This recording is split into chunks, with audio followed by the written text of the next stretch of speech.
Hello, I'm John Broom from the Dalhousie Medical Research Foundation. This is part of a series of updates on some of the research taking place at Dalhousie University as it relates to the COVID-19 pandemic. Today, we are very pleased to present an instant interview with Dr. Craig McCormick, professor with Dalhousie's Department of Microbiology and Immunology, whose research involves innate host antiviral defenses. Someone really special will be asking Craig some questions about COVID-19 today. Over to you, Craig. Hi, my name is Craig McCormick, and I'm a virus researcher based at Dalhousie University. This is my daughter, Sophie. Sophie is 12, and she has some questions about coronaviruses and COVID-19 that we thought would be good to share with our friends at DMRF and in the wider community. Hi, Sophie. Hi, Dad. Sophie, what's your first question? I know what a virus is, but what exactly is a coronavirus, and what makes it worse than other viruses? Coronaviruses are a family of viruses that infect humans and other animals. The word corona means crown. 50 years ago, when scientists first looked at coronaviruses under the microscope, they saw that the viruses were shaped like a ball, but they had spiky surfaces that reminded them of the way the sun looks during a solar eclipse. I've got a picture of the virus here to show you what I mean. On top of the picture is the sun during a solar eclipse. The part that you see is called the corona, and on the bottom is a picture of a coronavirus. They're kind of pretty. They do look like a drawing of the sun. They're amazing little machines. We know that the spiky part of the coronavirus, the crown, has an important job in starting infection. It helps the virus stick down on the surface of the cells in our airways and get inside and multiply. The scientists call this the spike protein, or S for short. If we learn more about the virus, can we make a vaccine to protect us? Yes, lots of scientists are trying to make coronavirus vaccines right now. There are a lot of good ideas that are worth trying, and everyone's working very hard.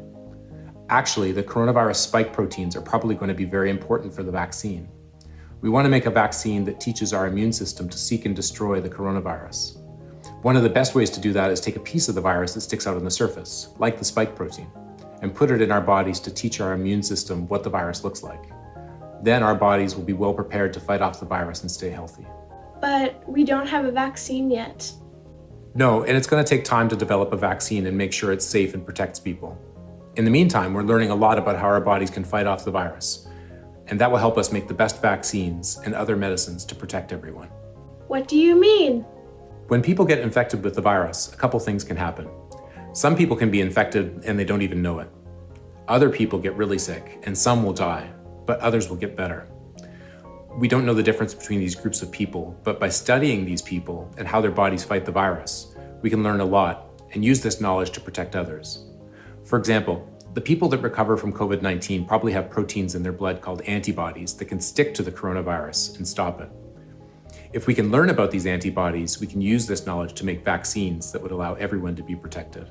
If you get a coronavirus vaccine, will you be protected for your whole life? We don't know how long the protection will last. Some vaccines can protect you for your whole life, but others don't. And if the protection wears off, a doctor can give you something called a booster vaccine that reminds your immune system what the virus looks like. We hope that once coronavirus vaccines are developed, we'll learn a lot about the best way to use them to protect everyone. If I get infected, will I be okay? The most important thing right now is to make sure that you don't get infected. I know that you and your friends know this already, and that's why you're practicing social distancing and good hand washing technique. Remember, that crown part of the virus is really fragile, and if you wash well with soap and water, you can definitely break it. If you do get infected, the research shows that young people are less likely to get really sick compared to adults. It's a scary situation, but I hope that knowing this makes it a little less scary.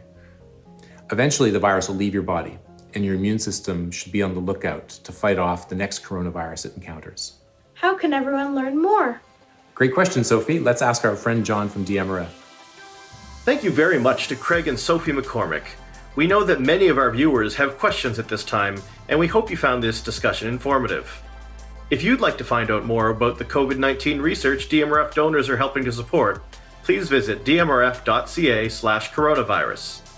And if you have any questions or concerns that you'd like to share, or if you'd like to help, we'd love to hear from you at dmrf@dal.ca. Thanks for watching.